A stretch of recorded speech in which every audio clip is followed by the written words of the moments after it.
김미경 씨 혹시 저 기억하세요? 예전 봉사활동에서 뵀던 이재환입니다. 저는 그날 심장이 쿵 내려앉는 줄 알았습니다. 시장통 한 귀퉁이 팔을 다듬는 제게 말을 건넨 백발의 신사. 잊으려 애썼던 이름 이재환. 제 삶의 마지막 페이지를 장식할 줄 알았던 그 사람이었습니다.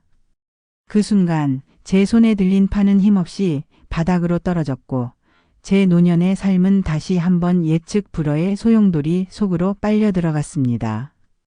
저는 올해 73 김미경입니다. 남편과 사별하고 홀로 산 지 벌써 15년이 넘었네요. 자식들 다 키워 시집장가 보내고 나니 제 삶은 그저 고요한 호수 같았습니다. 잔잔하고 때로는 적막하기까지 한. 경로당에 나가 친구들과 수다 떨고 소일거리로 시장에서 채소 다듬는 일하며 하루하루를 보냈죠. 특별할 것 없는 그저 평범한 노년이었습니다. 하지만 3년 전 제 삶에 작은 파문이 일었습니다. 동네 복지관에서 주최하는 독거노인 반찬 나눔 봉사활동에 참여했을 때였습니다. 그곳에서 이재환 씨를 만났죠. 그는 저보다 2살 많다고 했습니다. 깔끔한 옷차림에 언제나 온화한 미소를 띠고 계신 분이었어요. 봉사활동 내내 저를 살뜰히 챙겨주고 무거운 짐도 대신 들어주곤 했습니다. 저는 그때 이미 그에게서 묘한 이끌림을 느꼈던 것 같습니다. 이재환 씨는 젊은 시절 촉망받는 건축가였다고 했습니다. 큰 건설 회사에서 오랫동안 일했고 은퇴 후에는 한적한 교회에서 전원 생활을 즐기고 있다고 했죠. 부인과는 일찍 사별하고 홀로 자식들을 키웠다고 했습니다. 저와 비슷한 상처를 안고 살아가는 그에게서 왠지 모를 동질감을 느꼈습니다. 우리는 봉사활동이 끝난 후에도 가끔 연락을 주고받았습니다. 안부를 묻고 소소한 일상을 나누는 정도였죠. 그러다 어느 날 이재환 씨가 저에게 저녁 식사를 함께 하자고 제안했습니다. 저는 잠시 망설였지만 이내 그의 제안을 받아들였습니다. 그때까지만 해도 저는 그와의 만남이 제 삶에 어떤 의미로 다가올지 알지 못했습니다. 그저 오랜만에 느껴보는 설렘에 가슴이 두근거렸을 뿐입니다. 식사 자리에서 이재환 씨는 자신의 삶의 이야기를 들려주었습니다. 건축가로서의 성공과 좌절, 아내와의 갑작스러운 이별, 홀로 자식들을 키우며 느꼈던 고통과 외로움. 그의 이야기는 제 마음속 깊은 곳을 울렸습니다. 저 또한 남편을 먼저 떠나보내고 홀로 외로이 살아왔으니까요. 우리는 서로의 아픔을 보듬어주듯 이야기를 나눴고 밤늦도록 헤어질 줄 몰랐습니다. 그날 밤 저는 오랜만에 깊은 잠을 잘 수 있었습니다. 이후 우리는 자주 만났습니다. 공원 산책을 하고 함께 영화를 보며 젊은 시절의 데이트를 즐기는 연인처럼 행동했습니다. 사람들의 시선은 아랑곳하지 않았습니다. 그저 이 순간의 행복에 충실하고 싶었습니다. 이재환 씨는 저에게 잊었던 설렘과 웃음을 되찾아 주었습니다. 그의 존재는 제 삶에 다시 활력을 불어넣어 주었죠. 저는 그와 함께하는 시간이 너무나 행복했습니다. 마치 메마른 땅에 단비가 내린 듯한 느낌이었습니다. 하지만 우리의 만남은 세상의 시선에서 자유로울 수 없었습니다. 특히 저에게는 아직 이재환 씨에게는 자식들이 있었으니까요. 그들은 모두 결혼해서 잘 살고 있었지만 저희의 관계를 알게 되면 분명 불편해할 것이 뻔했습니다. 저희는 서로에게 혹시라도 상처가 될까 조심스러웠습니다.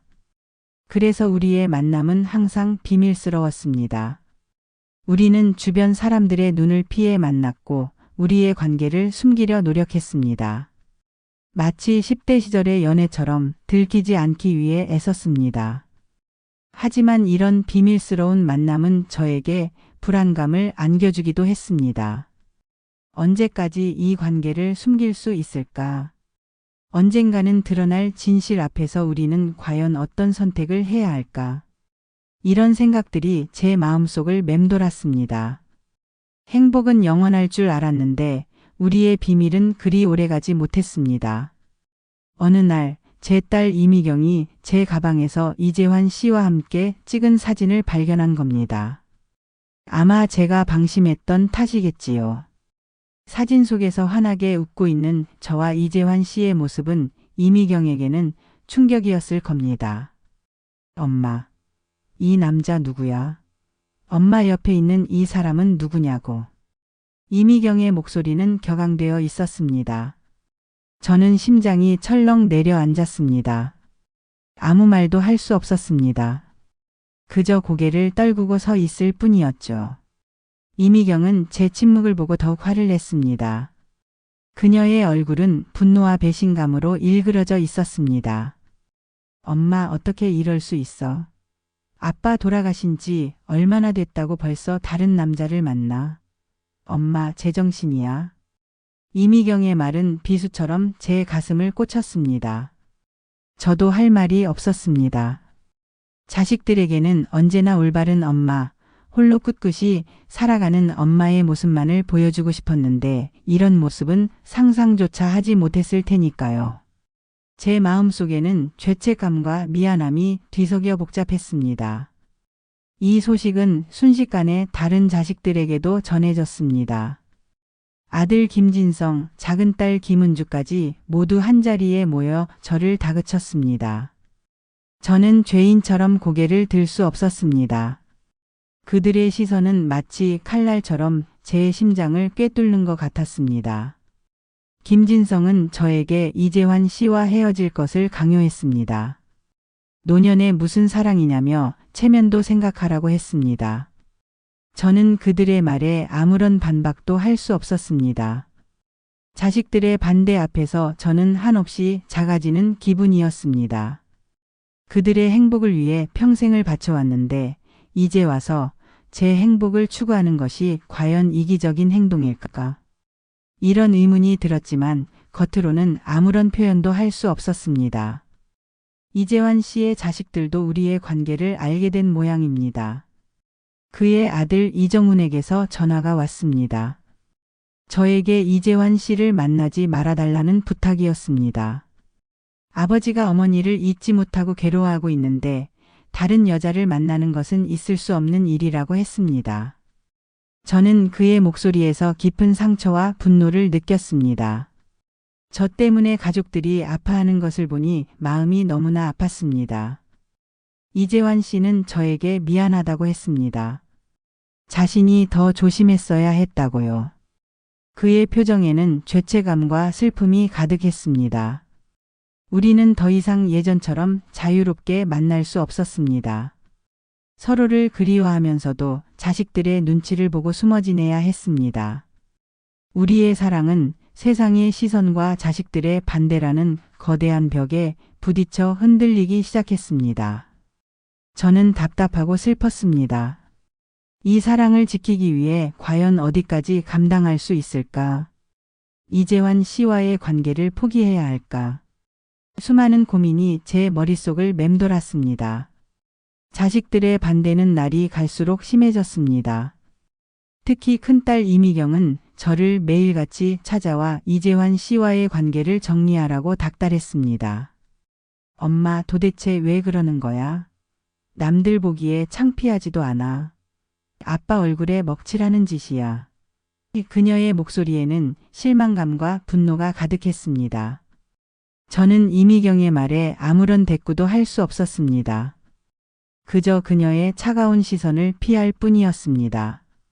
아들 김진성은 저에게 이재환 씨와 헤어지지 않으면 더 이상 찾아오지 않겠다고 협박했습니다.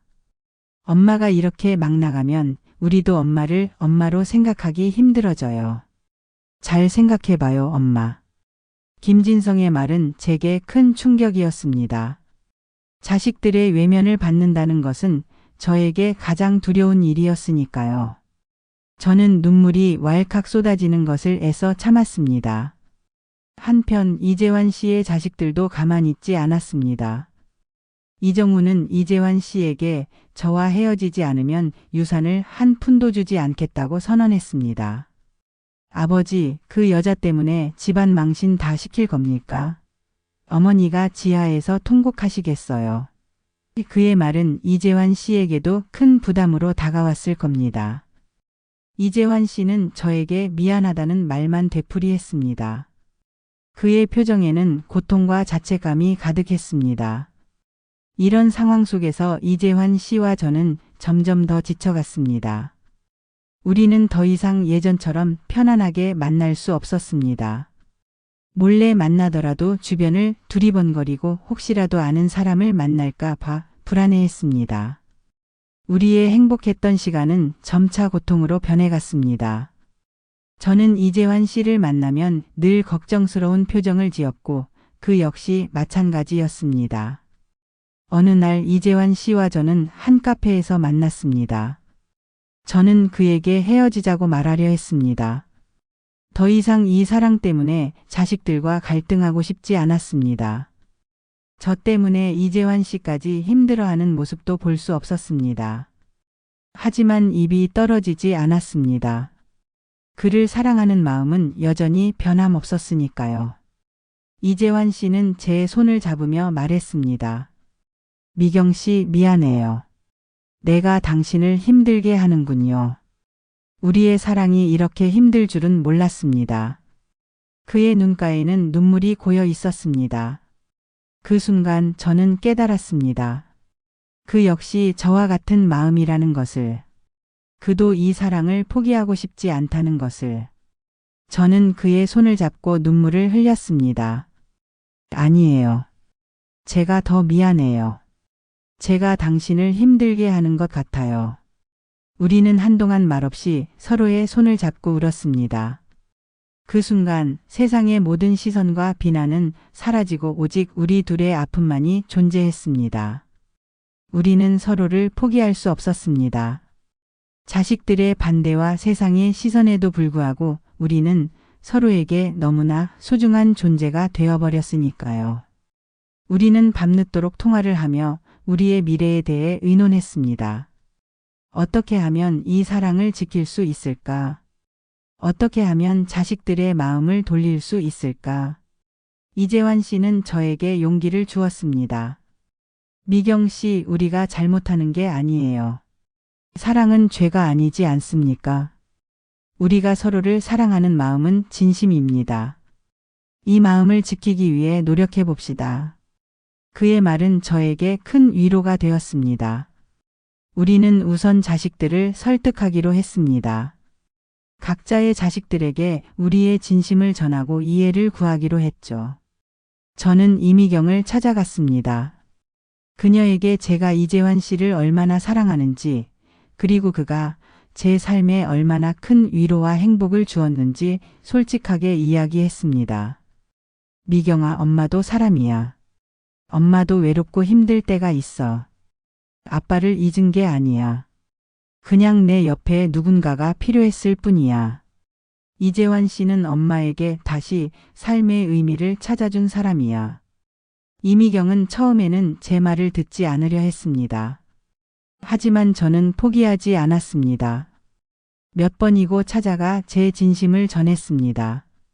오랜 설득 끝에 이미경은 조금씩 마음을 열기 시작했습니다. 그녀의 눈빛에서 차가운 기운이 사라지고 조금씩 이해하려는 노력이 보였습니다. 이재환 씨 역시 아들 이정훈에게 자신의 진심을 전했습니다. 아들에게 자신의 외로움과 고통을 솔직하게 털어놓고 저와 함께하는 시간이 얼마나 소중한지 이야기했습니다. 이정훈은 처음에는 아버지의 말을 믿지 않았지만 이재환 씨의 진심 어린 모습에 결국 고개를 끄덕였습니다. 우리는 자식들에게 우리의 관계를 인정해달라고 강요하지 않았습니다. 그저 이해해달라고 존중해달라고 부탁했습니다. 우리의 노력은 조금씩 빛을 보기 시작했습니다. 자식들은 여전히 우리의 관계를 완전히 받아들이지는 못했지만 이전처럼 극렬하게 반대하지는 않았습니다. 그들은 저희의 행복을 바라지는 않아도 저희의 불행을 바라지는 않는다는 것을 깨달았습니다. 몇 달 후 이재환 씨와 저는 다시 만났습니다. 이전처럼 몰래 만나는 것이 아니었습니다. 우리는 당당하게 만나 데이트를 즐겼습니다. 이제는 더 이상 주변의 시선에 흔들리지 않았습니다. 우리는 서로를 사랑하고 서로의 존재에 감사했습니다. 저는 이재환 씨와 함께하는 시간 속에서 진정한 행복을 느꼈습니다. 우리는 공원에서 손을 잡고 거닐며 지난 세월의 이야기를 나누고 서로의 어깨에 기대어 따뜻한 햇살을 맞았습니다. 함께 맛있는 음식을 먹고 소소한 농담을 주고받으며 웃음꽃을 피웠습니다. 그의 존재는 제 삶에 다시 활력을 불어넣어 주었고 저는 매일매일이 행복했습니다. 어느 날 이재환 씨는 제게 조심스럽게 물었습니다. 미경 씨, 우리 남은 여생을 함께 보내는 건 어떻겠어요? 그의 말에 저는 눈물이 왈칵 쏟아졌습니다. 저는 고개를 끄덕였습니다. 우리의 사랑은 이제 더 이상 금지된 사랑이 아니었습니다. 우리는 서로에게 의지하며 남은 인생을 함께하기로 했습니다. 저의 자식들은 우리의 재혼을 적극적으로 환영하지는 않았지만 더 이상 반대하지도 않았습니다. 그들은 제가 행복해하는 모습을 보며 조금씩 우리의 관계를 인정하기 시작했습니다. 이재환 씨의 자식들 역시 마찬가지였습니다. 우리는 서로의 가족이 되어 하나의 울타리 안에서 함께 살아가기로 했습니다. 물론 우리의 삶이 늘 행복하기만 한 것은 아닙니다. 때로는 자식들과의 작은 마찰도 생기고 주변 사람들의 뒷이야기에 마음 아파할 때도 있습니다. 하지만 우리는 서로에게 의지하며 모든 어려움을 이겨내고 있습니다. 우리는 서로의 손을 잡고 남은 인생을 함께 걸어가며 황혼의 아름다운 로맨스를 완성해 나갈 겁니다. 제 이야기가 여러분에게 어떤 의미로 다가갔을지 모르겠습니다. 혹시 여러분의 삶에도 늦게 찾아온 사랑이 있다면 세상의 시선에 갇혀 주저하고 있지는 않으신가요? 어쩌면 여러분의 삶에도 새로운 사랑과 행복이 찾아올 수도 있습니다. 인생의 황혼기에 찾아온 사랑, 과연 여러분은 어떤 선택을 하시겠습니까?